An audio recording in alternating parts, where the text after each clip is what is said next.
Pozdrav svima, dragi moji ljudi, i dobrodošli u 44. epizodu podcasta Online America with Mina. Ako ste prvi put na mom YouTube kanalu, nadam se da vam je ova tema interesantna i da ste zbog toga odlučili da gledate, ili ako se vraćate, hvala vam mnogo na poverenju, nadam se da ću ga opravdati.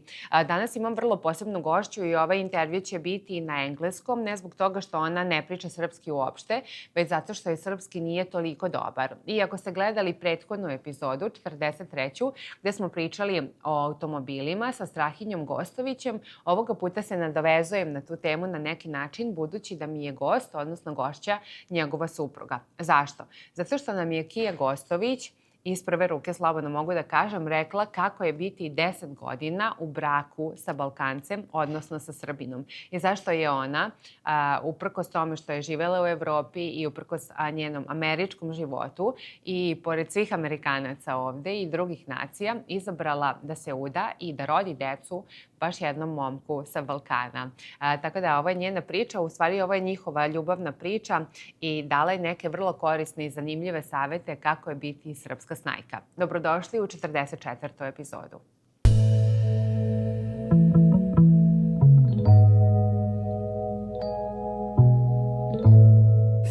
I ovoga puta sa nama America E44I Iz kao prijatelj podcasta i volim što se uvek družimo i faktički kada sam počela da radim ovaj podcast, America E44I Iz je uz mene, zato što Omega ima i segment kompanije gde svi oni koji voze kamione kao ovner operatori ili kompanijski vozači mogu da budu uključeni, dakle da zarađujete novac na taj način, ili ako jeste u ovom biznisu i kupujete ili prodajete različite kamione, možete to da uradite preko Omege. Šta to znači? Ako imate vaš kamion koji je noviji, u boljem stanju i ipak želite da ga prodate, to možete definitivno da učinite preko America E44I Iz ili sa druge strane, ako se naziru neki lepši dani u ovoj industriji, onda vaš kamion, prikolicu ili bilo šta od opreme možete da kupite preko Omege. Vrlo su transparentni, vrlo su otvoreni, vrlo su pouzdani i definitivno je jedino mesto u Americi, ako želite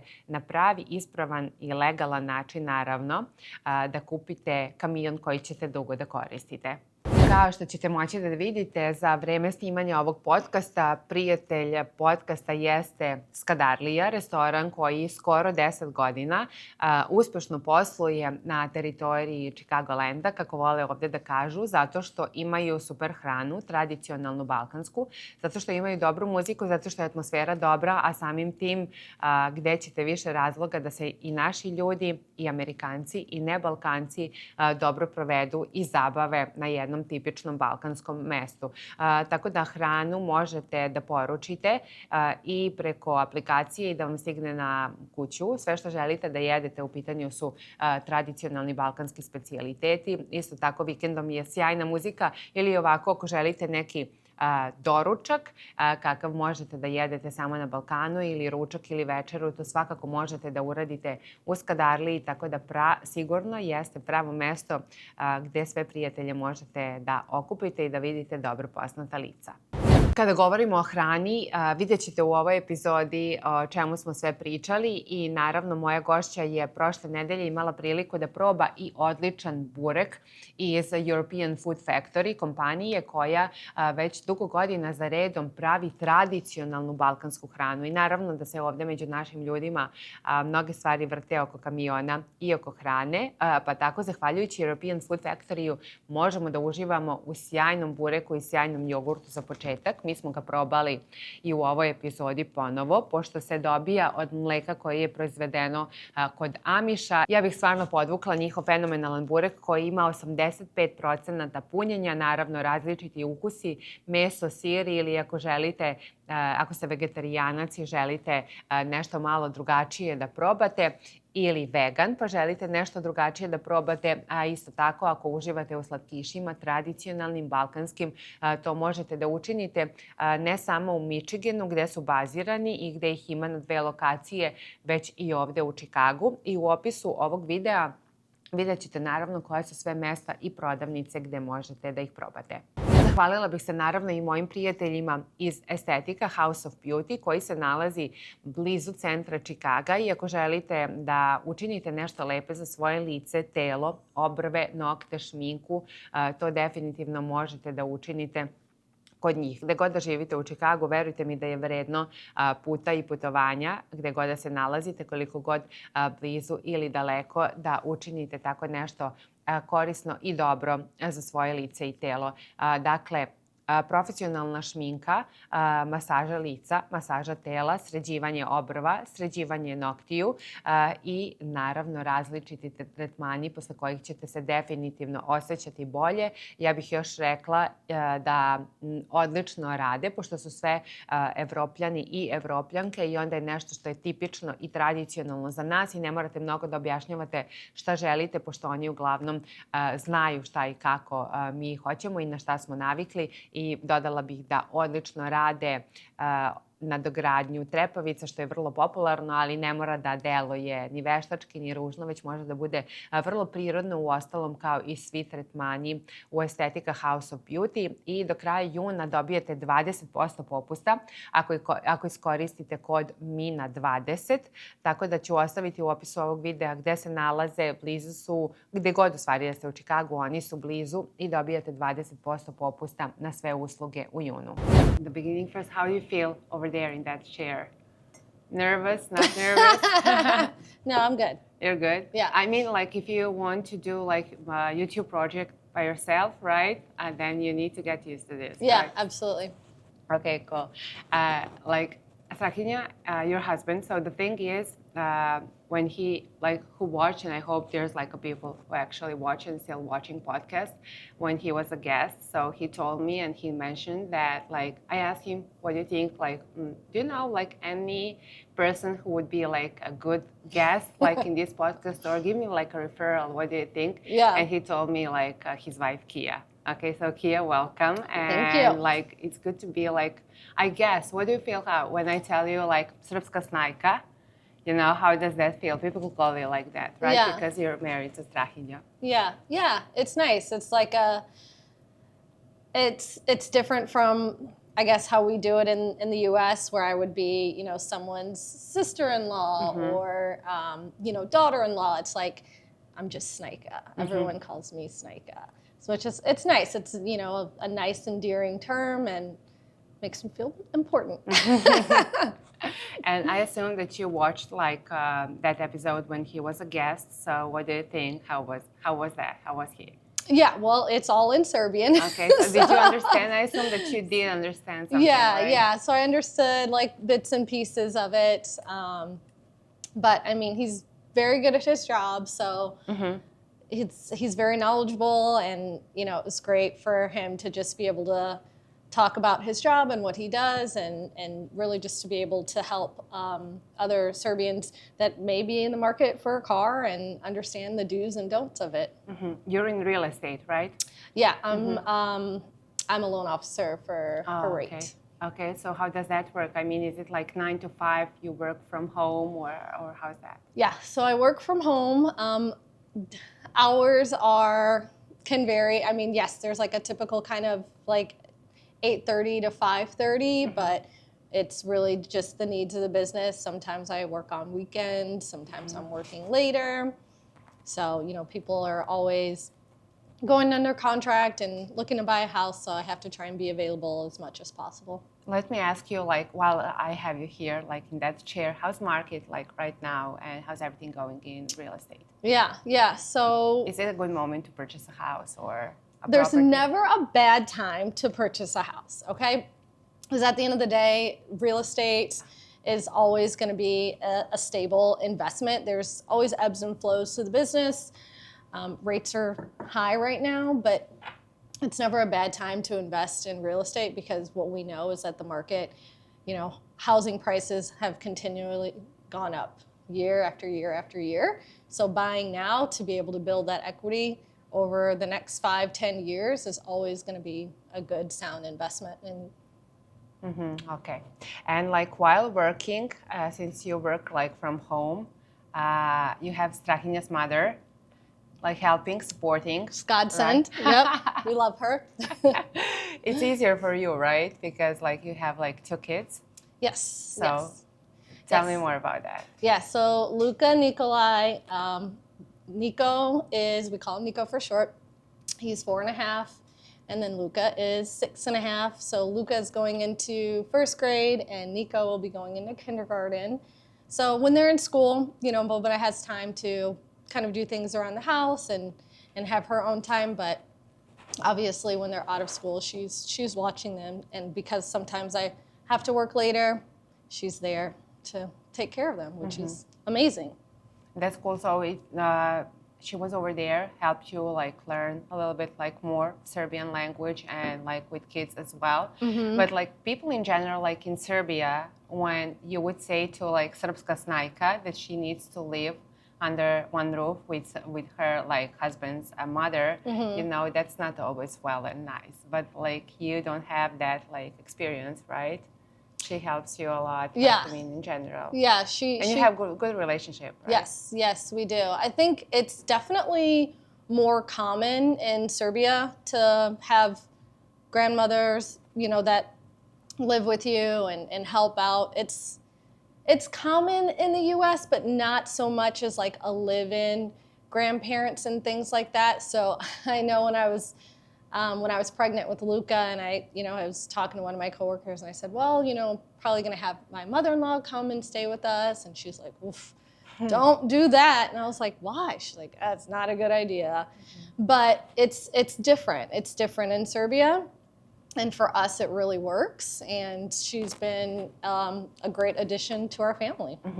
But like, I think it's mutual, because like Strahinja, he showed me the text message that he sent to your mother for Mother's Day. Yeah. So, you know, the feelings are like mutual and same, because he has like the same respect and love for your mother. So that's like really nice. So tell me, we're gonna start pretty much from the beginning. How does it feel like you as American to be like married to a Serbian guy, like Balkan guy? Yeah, so I never dated a Serbian guy until Strahinja. So I had no expectations. I didn't know, you know, what it would be, but it's been great. We've been together for nearly 10 years, and we've got 2 kids together. So yeah, I mean, I learn every year, right? I'm learning every year more and more about his culture, and for me, it's just been a blessing. Did you watch in podcast how he explained the way you guys met? Yeah. Okay, so tell me, was it just like that, or? So yeah, so we met through mutual friends. But he noticed you like first, right? Yes, yes. So he noticed me so his best friend Goran, at the time, his wife was one of my managers at the store that I worked at, and so he saw me on her Facebook, and he's like, "Oh, who's this?" And she's like, "Oh, that's my boss." And he's like, "Okay, introduce me." And she was like, No, like, she's older than you, like, she's, you know, like, she would not be interested in you. So he didn't really kind of get introduced, I guess, how he was hoping. So he just decided to send me a message through Facebook, and he also went into my store a couple of times. Well, I wasn't there. I wasn't working at the time. But yeah, so, you know, he messaged me on Facebook, and then I, you know, messaged him back, and I was like, "Oh, you know, hi." He's like, "Oh, I'm Lindsay's friend. She probably told you about me." And so we just started chit-chatting a little bit on Facebook, and then decided to go on a date from there. And why did you decide to like reply on that first text message? Actual message that he sent on Facebook? Well, so I did go through his Facebook a little bit. I knew, you know, I knew he was Lindsay's friend, and I had met Lindsay's husband at the time, Goran, so I knew he was a good guy. And then I just kind of looked through some photos. I said, okay, he's cute. So, you know, what have I got to lose? Yeah, it turned out to be like a good decision, right? Yes. And so I'm not sure if you know, like if you're like familiar with that. His name in Serbian means like fearless. Yes. So obviously he showed that, right? Yeah. He had no fear. Yeah. How was that first date? Where did you guys go? Yeah, so And was that his suggestion, or it was his suggestion. So he knew what he was doing, right? Yeah, I was very impressed. So, because I had been very much like on the dating scene, I guess you could say. Like I was like, I'm trying to find a husband. Let's be honest. Yeah, let's be honest, right? And so at that point in my dating journey, I had kind of cut out dinner dates, right? I was just like, as a first date, I was like, we can do coffee, we can do a drink, but I don't want to commit to a dinner because that's like 2+ hours. And if I am not feeling that guy, I do not want to be there for 2+ hours. But I went against my instincts on that one. And he's like, let's do dinner. And I was like, oof, okay. But then we went to Cafe Barbariba in Chicago, which I'd been there a couple of times before. So I knew that I liked it. But he also like asked questions before. He was like, is there any food that you don't like? You know, so. Any food allergies or something? Yeah, exactly. So you know, I committed to a dinner, which I knew was going to be at least 2 hours. So I was like, oh, I hope. And we had never talked on the phone at that point, so I didn't know how his English was going to be. I hadn't met him in person at that point. So yeah, he picked me up, and we went to Cafe Barbariba, and it was a great dinner. We talked for hours and talked. My goal, because at this point I knew how old he was. He was 22 at the time, and so. And you were 30, and right? I was 30, and so my goal was like, okay, I'm gonna have a free dinner. And I'm just gonna like scare the crap out of this guy and tell him like, this is what I want to do in the next 5 years. Like, hey, I want to get married, I want to have kids, da da da da da. And so that's what I did. And he was like, okay, yeah, absolutely. And I was like, okay, kid. So yeah, it was a good first date. And I remember because we had talked about like, he's like, oh, what's like your Starbucks drink? Like, what do you like to drink? Wow, he really asked you those questions. Yeah. That's super nice. Yeah, so then the next day he showed up at my work with Starbucks for me with, the drink that I like, which was really sweet, right? Like very, just him asking those questions and retaining that information and then actually, following up on it and doing it. I've never had a guy do that before, and I was kind of freaked out by it because I was like, one of my my associates was like, hey, there's some guy out there that's looking for you, and I was just like, what? But it was nice. That's so nice. Like he was really into that, and he really wanted to leave like a good first impression. But like the important thing is like his words were matching his deeds. It's not just that like empty words that he was saying. So that's like the most important. And what are like other topics that you guys discussed? They are pretty much like typical American topics that you actually talked on the first date, besides that you said because you wanted to actually scare him? Yeah. I think... Or it's not like the first date, like time and place when you talk about like some super important like things. Yeah, I think most of the time on a first date, I'm not telling someone, hey, I would like to be married and have kids and do all of these things in like this time frame. You really just kind of are getting to know them and we talked about our families and, kind of what that dynamic looked like. But it was really just, I think the conversation flowed. His English was really good, and I was pleasantly surprised by that because he had only been here for a few years at the time. And he's very intelligent. I was like, I couldn't believe that he was only 22. I was just like, this is this is weird. You don't sound like you're 22. You don't act like you're 22. So, it was great.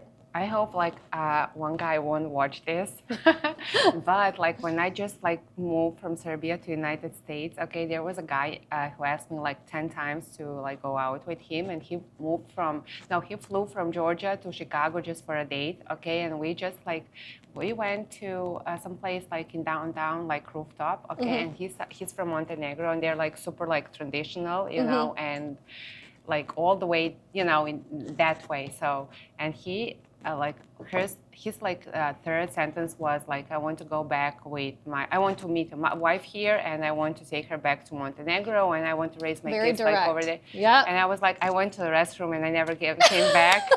And he needed to fly back to Georgia, you know, and I never like answered him. Come on, I just came to United States, and like your third sentence is that you want to take me back to Montenegro. Yeah. Like potentially, I don't want to. So let's not talk about that. So I apologize.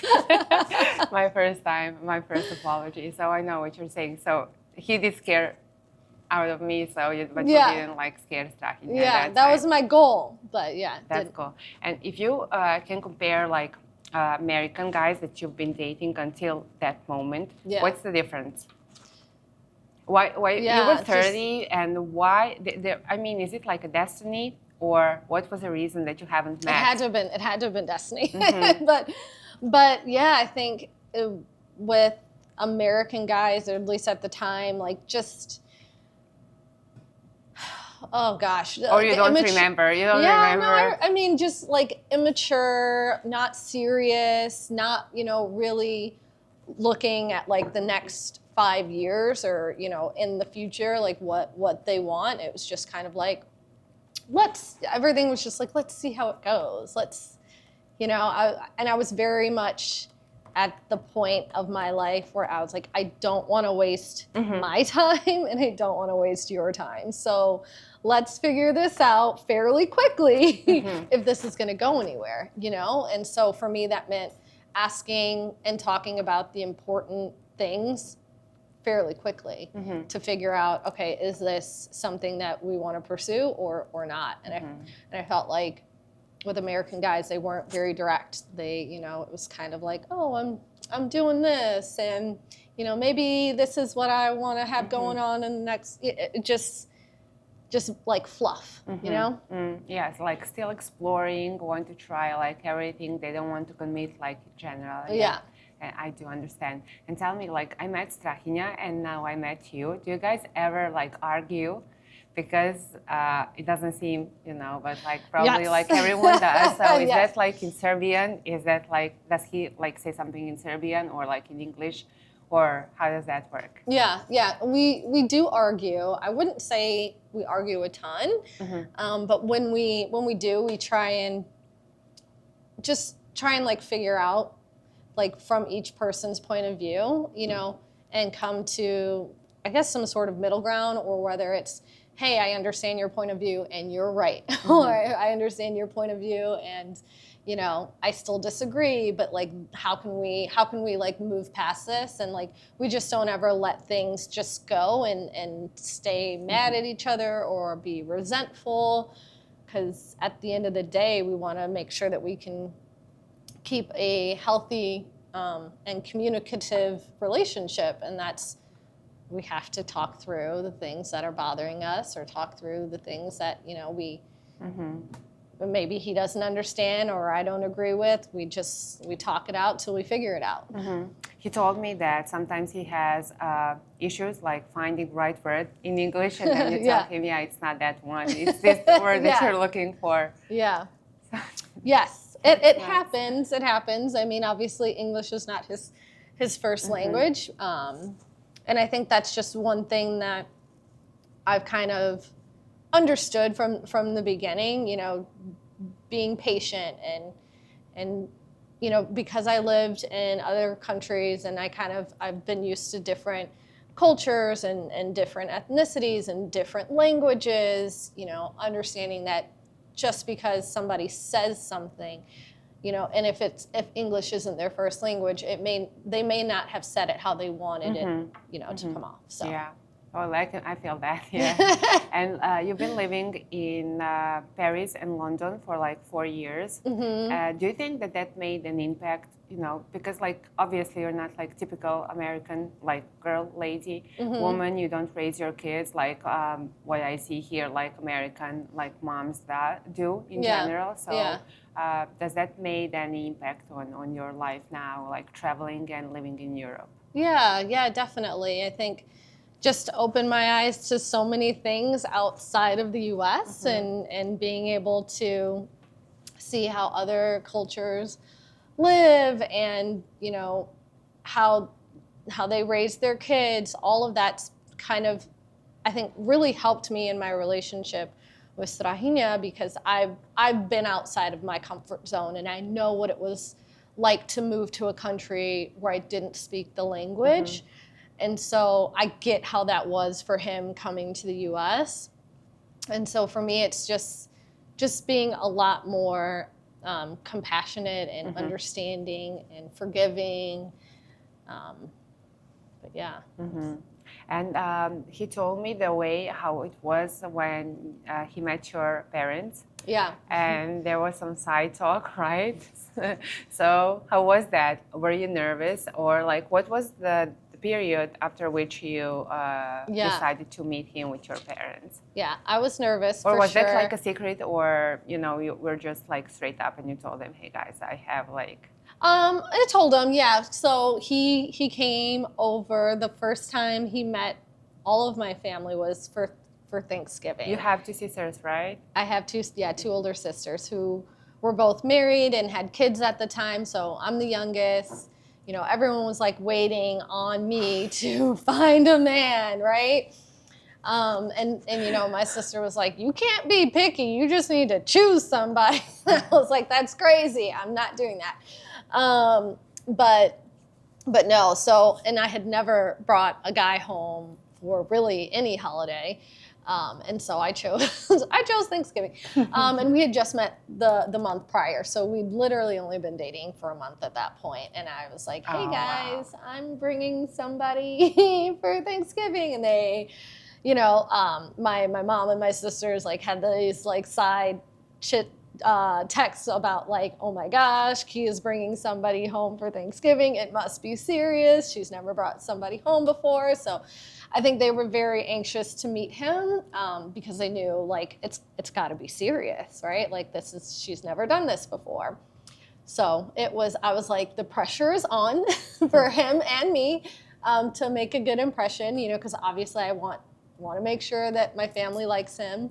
And I knew that, you know, they were definitely going to have questions about his age and, you know, is he just like here to get a green card or something like that, you know, it wasn't the case, but obviously questions like that just come up naturally. So. Did you think at any point that he wanted to date you just because like of the green card or something like that? Or you were like mature enough and grown up person realizing that was like a real love? At that point? I honestly, and it's probably silly to say, or I don't know if you would say silly or dumb or crazy, but I didn't think that. He never gave me the impression of like, first of all, I am not the one. So I knew myself well enough that like I wouldn't fall for something like that.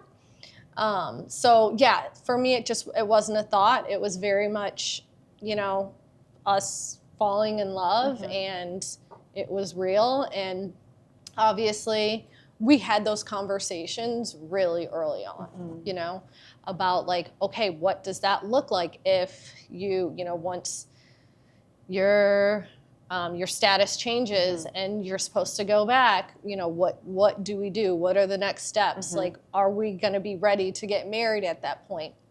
So it's definitely, you know, those conversations that probably wouldn't happen in a relationship, you know, until like months and months down the road. We had that within the first, I want to say like 2 months. But he told me that was the way that you think because you like to plan and pre-plan and you want to know what your expectations are like, and that's why you probably ask him. So he literally told me, so if he stays longer, like if he like I don't know, whatever the situation is with his like status in the United States, how does that impact to your like relationship? So you're the one who mentioned those questions as well, and you're the one who wanted to know that, which is like really, really nice. And is it true that you met his mother like on your wedding day? Yeah. Yes.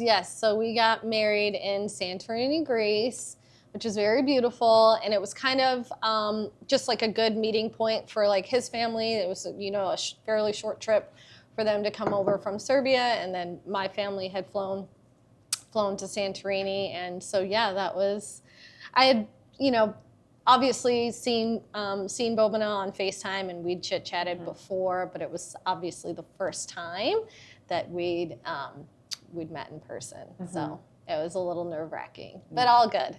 Like wedding day plus meeting his mother, you know, that's like a lot. Yeah. Plus Greece, you know, and everything, you know, like I can imagine, like really emotional. So you had your family, like your sisters and parents coming in, I mean with their families, right? So that was nice. And how did he propose? So he proposed, so it was really nice because my whole family was there. We all went to the pumpkin farm. And so it was my sister and her children, and then one of my other sister and her husband and her kids. So the kids got to be involved too, so they were running around. And then he had my dad and my brother-in-law had a sign that said, "Kia, will you marry me?" And I didn't see the sign at first.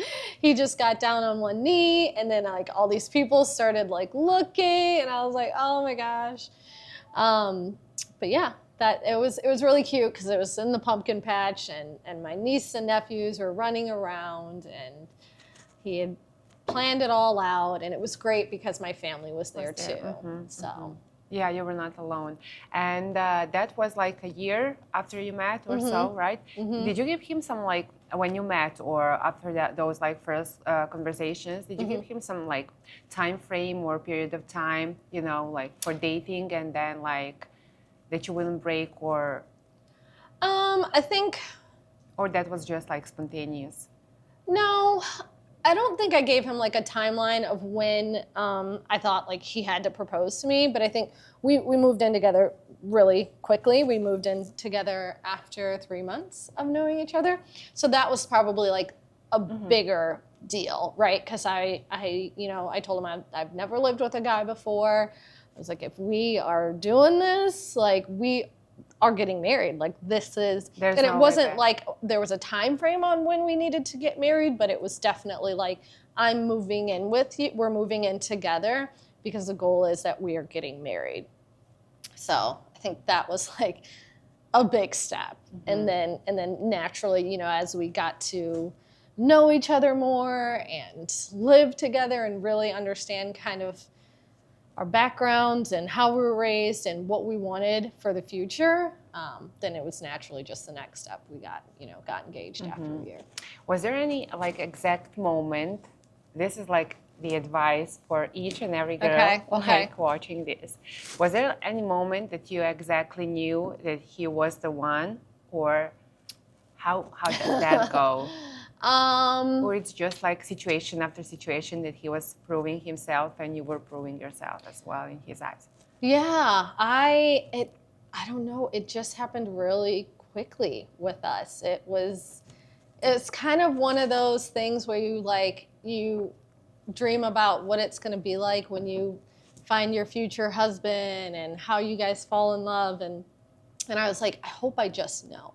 I hope when I find the one, it clicks. And it did, and it was very quick. I said, I love you after 2 weeks. Oh, wow. So I was like, okay, this all happened so quickly.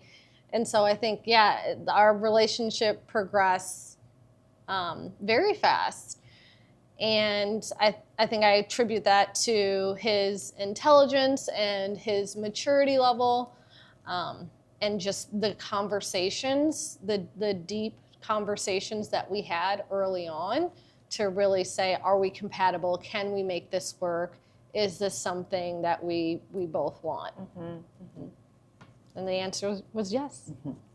Like living together, have you noticed some things that are like typical for, like not typical for American, that you can like link to like Balkan mentality and the way that like we live? You know, just like I know that you haven't visited like Balkan countries or Serbia before you met him, but like, is there something that you know or like assume he's doing this because he's from Balkan or from Serbia?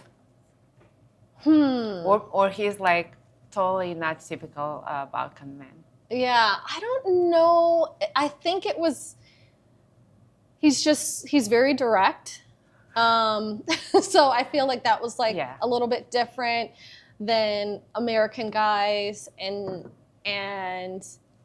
he has a good core group of guy friends, Serbian guy friends, that what I loved was that they're all just so like helpful and just very welcoming, and wanted to, like, when we moved in together, he was like, all right, I got guys. We don't need to hire a moving truck or anything like that. I got guys. I'll buy them pizza and beer and we'll be good. And he's just, you know, and he took care of it, you know? So I was just like, I liked that I was like, oh my God, you're so young. What do you, and he just took initiative and just took control. So I think those were kind of things that I was like pleasantly surprised with. Yeah, I agree with you 100%, because like American guy, like, or let's start from like Serbian guy or Balkan guy, he would say like directly, I don't like you, you know, like you're not my type, whatever the thing is, or like we're not gonna proceed with this, like stop. And like American guy would be like, you're nice, but they always, you know, you never know what they leave you in limbo. You're like not non-stop, really sure. like non-stop. Sometimes, like talking to American people, like 4 days later, I have no clue what the point was. If I'm like here or there, I can just, you know, like not put it together. But yeah, I know what you're saying. So yeah, maybe we're like too like direct. I understand. I like that though. I like that. I like knowing, you know, where I stand and what he wants and what he likes and what he doesn't like. I was like, this is what I need. I don't need a guy, you know, kind of like, oh, maybe not. Like, no, this is so that's good if like when you decide, especially like when you have kids together and like raising kids, that's like really important. From what I know, you don't like raise them as like typical American like family. What I see here, you know, kids like dress what they want, you know, like they eat what they want, they watch what they want, like in general. And he told me that you don't let your kids do that. Yeah. So there's like a bit of like Balkan discipline in your household, or, I mean, that's something that you guys both agree on. Yeah, I think not only just like kind of like a Balkan or traditional how he was raised, but also how I was raised too. I didn't come from a very strict household, but I came from a household that, you know, had rules, and we couldn't do whatever we wanted, and we had, you know, curfews and things like that. And I think it's changed so much from how I grew up to how kids in America grow up nowadays. And what I knew is that I liked how I grew up. I liked that there was discipline and there was rules, but it was still fun, you know? And so I wanted that for my kids. I was like, I'm not going to be making 3 or 4 different dinners. I said, they're gonna eat what I cook. That's that. So my kids eat everything. They're such good eaters. They have a variety of foods. So, you know, vegetables and fruit and meat and cheese, and they're all the things, they eat it all. And it's just like, and then they're thankful. They're like, thank you so much for dinner, Mommy. And we eat together. And it's just, it feels more like how he grew up and how I grew up. And it's what we agreed on, and we continue to do that. I have one more question about like parenting nowadays. Do you think that, or are you able to apply all the rules, or like most of the rules that you respected as you were a kid, like towards your kids now? Yeah, yeah. I think we do a good job of disciplining them and giving them choices, but limited choices, right? Say, like we don't just let them wear whatever they want to wear, We say, okay, do you want to wear this shirt or this shirt? So we give them a choice, but it's still within the confines of what we want it to be, and just for them to be able to go out to dinner and be respectful and be quiet and not sit there on a tablet or playing on a phone. They can be a part of the conversation. Like, that's an important social skill to have. And I feel like nowadays there's a lot of American kids that aren't really getting that, right? Because they go out to dinner and they're just on their iPads or being crazy and running around the restaurant.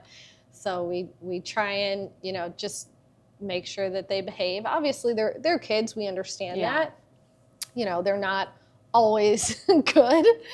They have their days, but but we make sure that we have that discipline to where they understand, hey, this is what's expected of you, within their age range, It was like really cute when I met. I'm not sure if it was younger or like older today, but he was like, I approached him in Serbian and he like responded in Serbian, how old are you? What's your name? So they're, I'm not sure like fluent, but they do understand everything. So that's like really nice. Probably because you have your mother-in-law here and Strahinja, obviously, but you do understand like Serbian as well. And you mentioned like the food that you cook. So you prepare food at home, right? Any Serbian dishes there? Yeah, I can do sarma. I do it a little bit differently. Pay attention on this, okay? So she can make sarma, okay? Yes, yeah. So I can make sarma. I can do palachinke. Grilling foods, right? So cevapi we'll do, but yeah, and I like it all, and the boys eat it all. So suvo meso, we like it all. That's nice.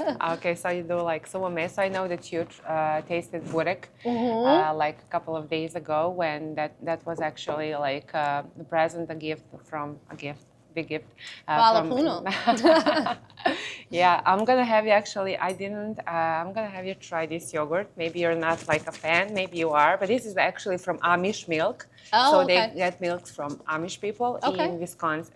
In Michigan. Michigan. Yeah, and they make it like using this. So I'm gonna have you try so you refresh yourself. Okay.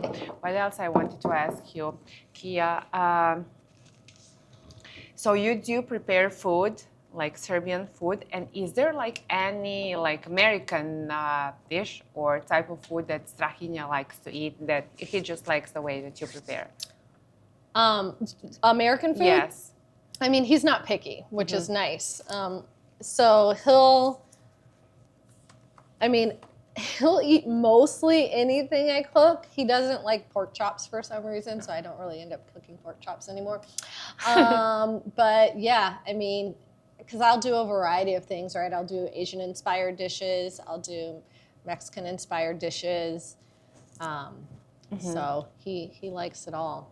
That's cool. Yeah. That's nice. Because like a lot of like people from Balkan men, they compare like their wives' cooking skills and like their mother's cooking skills. Yeah. That's like a big deal over there. I'm a pretty good cook, so. And he has like under one roof his mother and his wife, so it's easier for him. Yes. I'm gonna ask a couple of questions, and it's like kind of a game. Okay. And you're gonna like respond with like true or false. Okay. And it's gonna be about like Balkan people that that you've met, and especially like your husband. So tell me, like from your point of view, is that like true or false? Got it. So people from Serbia are like traditional but adoptable. True. Okay. Proud but sensitive. True. Okay. Street smart. True.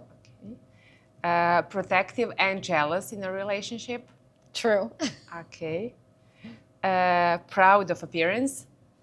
True. Yes, at least for sure the women. I think the men to a certain degree. It depends. Sometimes they're just fine in their tracksuits. But they're better like than American people, like American men, right? Maybe not like people from, like men from Paris, for sure, and London, for sure, but okay. Yeah. And strong opinions on politics and history. Yeah, true. Yes, yes, very proud. Okay, so like all those things are true about us, and I was wondering, if that's like true or not. So it is. They're like mama sons, yes or no? I mean, maybe it's hard for you to answer. I guess yes, but not to the degree I think that where it's like detrimental, or I feel like he, would agree with his mom over me or things like that. So I don't, yes, to a certain extent. But. Okay. So you do listen like Serbian music as well, right? Yeah. You have any specific singer that you like? So I think I probably first started listening to Serbian music, and it was with Rasta. Okay. And I like fell in love, and I was like, oh my gosh, he's great. And we actually saw Rasta when he came to Chicago. This was probably like 7 or 8 years ago. Okay. Oh, it's 8 or 9 years ago. And then, so I like Rasta, Voyage, Braskita. You met Braskita as well, right? Yes. You took a picture with her. Yes, yeah. So, yeah, it's, I mean, it's... Nicolia? Yes. Okay, okay, yeah, tell me about that. Yeah, so I just find myself just in the car by myself listening to Serbian music. You follow like his instructions, does he like recommend something, or it's just you like to explore? A little bit of both. What's great about like Spotify, you can do like a radio station for like a specific artist, like you can do Rasta, and then it'll be like different Serbian artists. So then I'll find new music that way. So that's nice. Yeah. Do you know some songs? Do you sing, or you just like to listen and you like the rhythm? Some I do actually know a few Rasta songs that Are you gonna share with us which one, or? I mean, they're like older ones, like Indigo. Okay. I know that song fairly well. Hotel. Is that his song? Oh, Hotel. Yeah. Okay. Voyage. Yeah, I know a couple of songs. But, okay. Yeah. Did you watch, since you like Nicolia and Relja, did you see like their new video? Oh, yeah. My husband showed it to me. It's interesting. Too much, or, I mean, even like for America, would you say like, or like for everything that you've seen for anything so far? everywhere? Yes, too much. Too much. For sure. I'm glad I heard like your opinion. So after what period of time you went to Serbia? So and how many times you've been there? So I've been there 3 times now. So we went, when we got married in Santorini, we flew to Serbia after that. So that was the first time that I had met his grandma and his dad and his uncle and his aunts. So that was, just all his family and best friends. It was the first time that I met them. So that was nice. Yeah. And then we went back just before COVID, when Luca was 14 months old. And I was newly pregnant with Nikolai at that time. But that was Luca's first trip to Serbia. So that was good as well. And then we just went back last summer for my sister-in-law Vanya's wedding. And who picked names for your kids? You? Yeah. Oh wow. Yeah, both of them. So, first and middle names, which like middle names aren't a thing in Serbia, but it is in the U.S. And so I wanted them to have middle names. But yeah, I wanted them to have like some, not necessarily that they had to be Serbian names, but I wanted it to be either a middle name or something that was Serbian. So what are their full names? So it's Luka Richard Gostović, and Richard is from my side of the family, from my grandfather on my mom's side.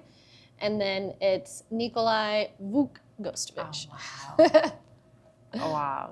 That's cool. And I also picked Vuk. Why did you pick Vuk? Because it means wolf, and it just, for me, I was like, this, it felt like a strong, and his first name is a little bit longer, so I wanted something, and the middle name to be a little bit shorter, so it's short and powerful, and he definitely embodies Vuk, and he loves it. It's easy for you as well to create like a password or like a Gmail account, like you're probably, because your first name and last name now are unique, it's just one, like Kia Gostović, right? Yeah, so right, it's basically super easy for you and super simple.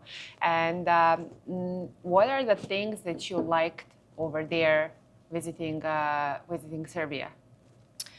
I just really... Did you have like that cultural shock? You went to Paris, you went to London, and then you go, with all due respect, to Nove Pazove or Novi Sad, no differences. How was that for you? Yeah, so, I mean, obviously there's a language barrier, but I think genuinely people were welcoming and curious. And so, I definitely would get stares. But I enjoyed just kind of like the slow pace of things and the community vibe, right? It felt like just everyone's kind of helping each other out or knows each other, and the food and just the localness of everything, right? Like it was just like, oh, this was made right here, or we got this in our backyard. That's just like not really heard of or normal in the U.S. Yeah. Everything is coming from very far away. So he told me, Strahinja, that like in local store, like ladies who work there, they wanted to take pictures with your kids. So it's just, like cute but strange, but I totally understand. Yeah, they're they love their hair because their hair is very curly. So they're like wanting to touch the hair and just, oh my gosh, Lakita, so cute. I can only imagine like first time them seeing, like African American in Nove Pazove or Stara Pazova. That's like really crazy. Would you ever be able to like picture yourself living in Serbia? Or I totally know that like Strahinja considered this like your home. Obviously, he's been here for like 10-ish years plus. You were like born here. So would you ever picture yourself living over there, and under which circumstances? Yeah, I mean, because I've lived other places, I could definitely see us living in Serbia. I think definitely some things would have to change before we would consider that, but yeah, I think it would be great for him, for the kids to be around their other side of the family and grow up similar to how he grew up. It's there's a lot of things in the U.S. that I don't love right now. I would love for them to be at a school that I felt they were safe and they could walk to school and just know that like there wasn't really the dangers that you can encounter here. That's something that would really help ease my mind and be very open to doing. But do you think that you can still do here those same things to do here in the United States, to raise them like properly? To a certain degree, I think one thing that Strahinja talks about and says that he misses is that community and that neighborhood kind of feel, and that's kind of how I grew up too. Like I knew everybody on my block. I played with all the kids. We were all friends. We looked out for each other. It's not like that. So I'm sure there are places that it's still like that, but at least where we're at, it's not that community, small town vibe. And connected, Yeah, to where it's like, hey mom, I'm going to go outside and I'm going to go play with Marco or, whoever. And just, they're like, okay, cool. Bye. Just make sure you're back before the street lights come on. So, yeah. And like, I didn't ask you that, but I really want to know what are some things that like American guys discuss with girls like on the first dates. So before it starts actually like getting serious. Yes, getting serious. What's or your exclusive. favorite color? They're not like that, like direct, like trying to know like financial goals or like living goals or like family planning and things like that. Or yes, how soon they start with those questions? If it's like a date between like American guy and probably like American girl. Yeah. I think. Is it some early stages or like later on? Some of the stuff. I feel like with American culture, a lot of our identities are wrapped up in our jobs and what we do for a living. So I feel like that's usually a very early topic that you talk about. Like, what do you do for work? And how much, not necessarily how much money you make, but like, depending on what that answers, you will maybe understand like how much they potentially do make or what they are, what is their growth potential. It's really, work, job, financial kind of focused. And then you talk a little bit about the family too, but I think it's all very surface level for a good amount of time. So I think it was different with Strahinja because we just got deeper quicker and we just asked those questions. And just straight up. Yeah. Okay, and is it like rude to ask an American person here how much money are you making or, some political points of view or... Well, I think nowadays it's probably very important to understand their political views because I feel like it's two very different political parties. Would it be rude now if I ask you what's your like political opinion, or how much money do you make? Or do I need to get to know you much better? Yeah. I think you would have to know me a little bit more. And I think in the political, you might not say it directly like that. You won't say like what's your wrap it up. Yeah, you'll pick like a topic of like, okay, so what do you think about this? And then depending on how I answer, you'll kind of understand where my views may lie. Among us, that's like second question, like or like about sports, politics, and how much money do you make? That's like a third question, like when you meet someone. So that's like strange. You speak Serbian. You do understand Serbian. I mean, probably you're not like completely fluent. No. Right? No reason for that. But like, are there any situations when you actually talk to your kids in Serbian? Yes, usually when I'm yelling at them. So you yell in Serbian, huh? Yes. You give commands. Commands, yes, okay. Yes. So, when I'm telling them to go put on their PJs or wash their hands or... How you do that? What do I say? If I'm like, oh gosh, now I'm like blanking on it. Okreni, you said like okreni dupe. Oh, okreni dupe with their, being bad. Just like little commands. Sedi. Yeah, like sedi dole.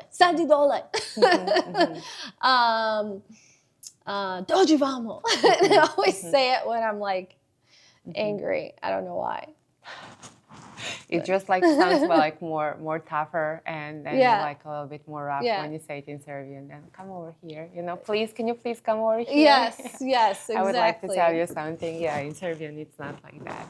Yeah. And you know what slava is? You do know like some like meaning of some Serbian like words or things that we celebrate like in Serbia. So I'm gonna ask you some questions. Okay. You ready? Sure. What is Slava? So Slava is our patron saints day. So ours is Sveti Nikola. So that's celebrated every December 19th. And that's when we will have žito and česnica and different Serbian foods. and family and friends will come over. We go to church and we get the bread blessed and our žito blessed. But yeah, it's a celebration. Bravo, Kia. Bravo, bravo. And what is žito? Žito is wheat. That's usually like sweetened with fruit and nuts. And it's supposed to represent like I guess, like the eternity and the resurrection. And okay.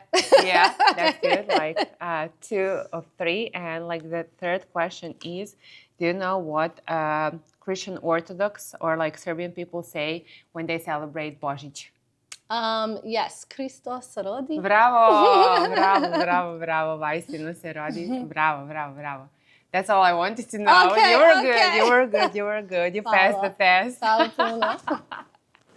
How was this experience today? Like for you? This was great. Yes. You were more relaxed than Strahinja, to be honest. Oh yeah. Yeah. Maybe in the beginning you were like a little bit tight, but like later on when we started talking about like dating scene, like these days, you know, like I saw that like relief because you're married now. So it's easy Yeah. for I you. can talk about it. Yeah, it's fine. Okay, It's cool. fine. So are you planning to visit Serbia sometime soon? Most likely next year. We try and go like at least every other year. So this is an off year, but yeah, we'll probably look at going next summer. Strahinja also told me that you didn't like in Serbia the fact because like there's no like roads like everywhere, you know, which is, you know, like there's no asphalt everywhere. Yeah. So I mean, that's just European countries in general, right? Like it's just small roads, small cars. I mean, you know, everything's old. It's not like America. America's still a very young country in a lot of respects. So we have big roads and we have big cars. I understand. And lots of elevators. So do you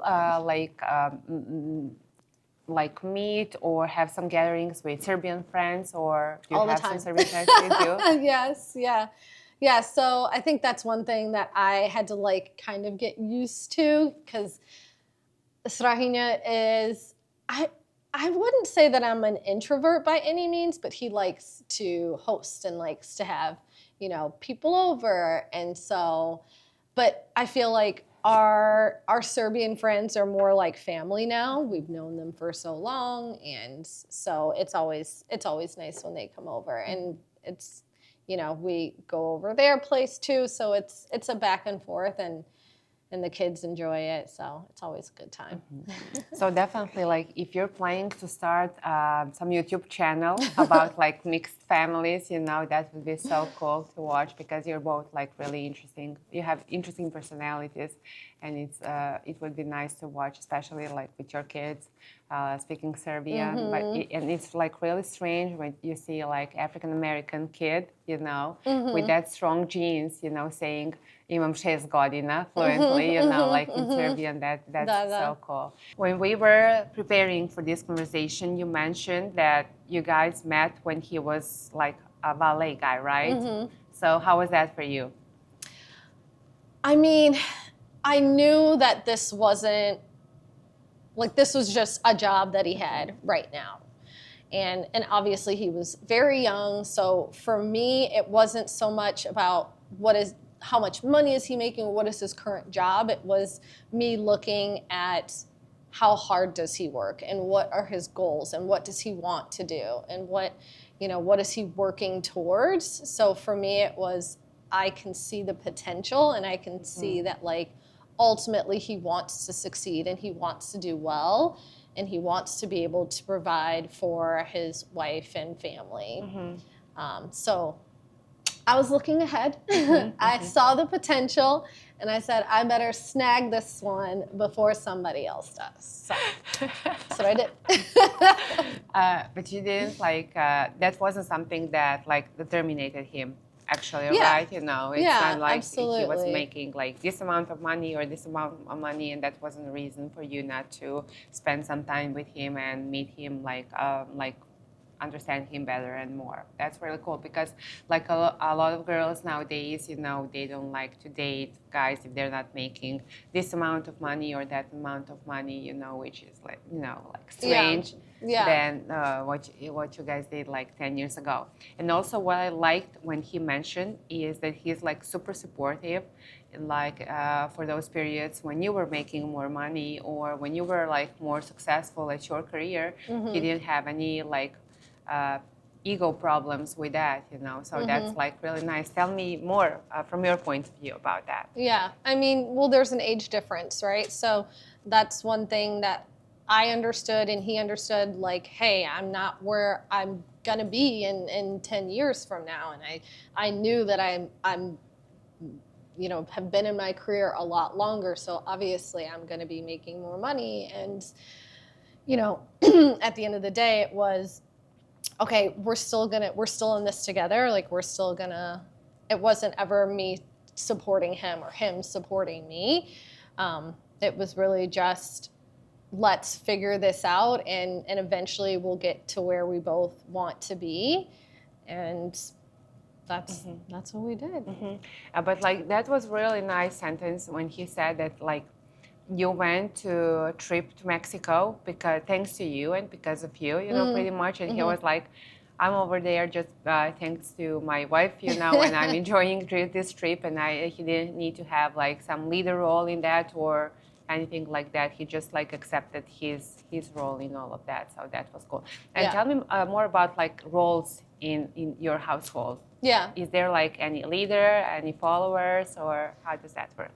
We have our specific roles. I think we're, and it's all still very fluid. Like, I would never not take out the garbage, but like he mostly takes out the garbage. You know, he would never not cook, but I'm mostly the one that's cooking.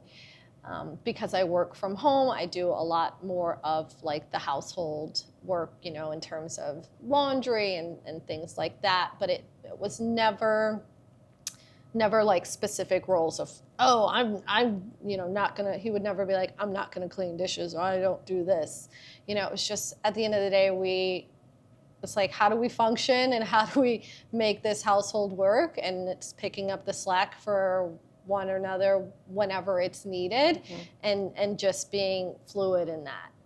So there are things that we prefer to do. Like I'm not just going to be like, yeah, I'll go change that light bulb. I mean, obviously, I can, but I'm like, I'll wait for Tata. Tata will do it. And would you rate it as like more traditional? Yeah. What do you think was the secret of your long-lasting marriage?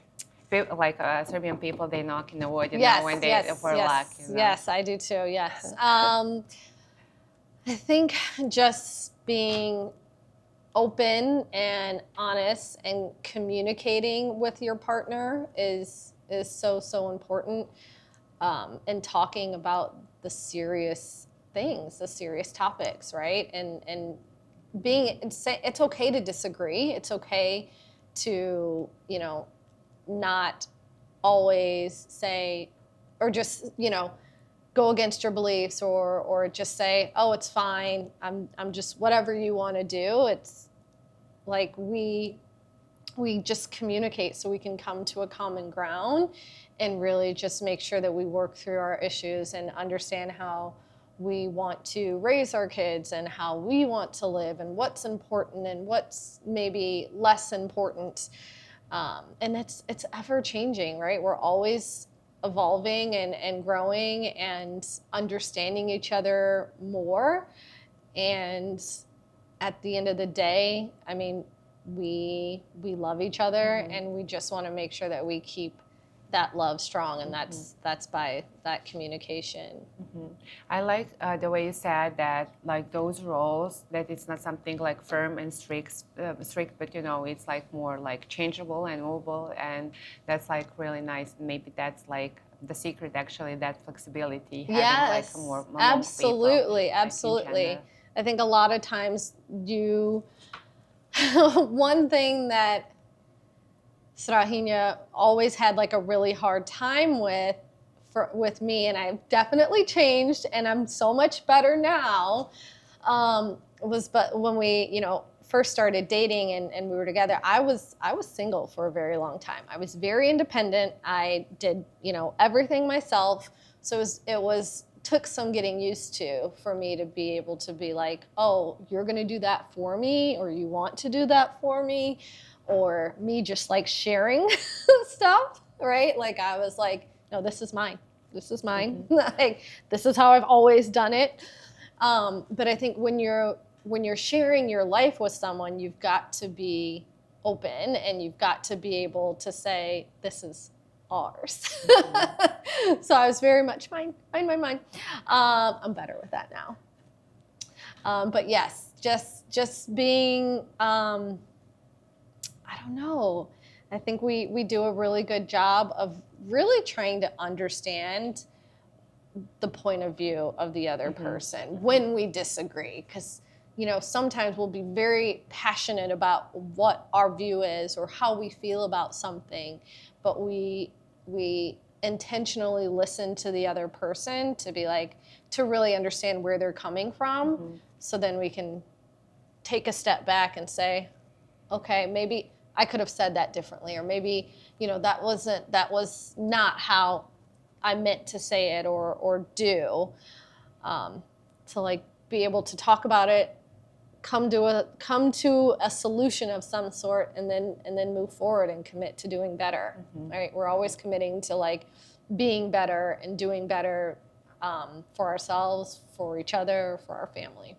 These were like good advice, so thank you for that. And Balkan girls and non-Balkan girls, this is how you need or should behave in order to meet and keep one really good Balkan guy. So thank you, Kia, again. Thank you so much. Thank you so much, Mina. Thank you for having me. Volela bih jako da čujem vaš feedback i reakciju posle ovog videa, da čujem šta vi mislite ako ste u braku sa Balkancem ili ne, ako živite ovde u Americi ili na Balkanu, ako ste se pokajali zato što ste se udali za Balkanca ili vam je to želja. Baš me interesuje posle ove Kine priče šta vi mislite o tome.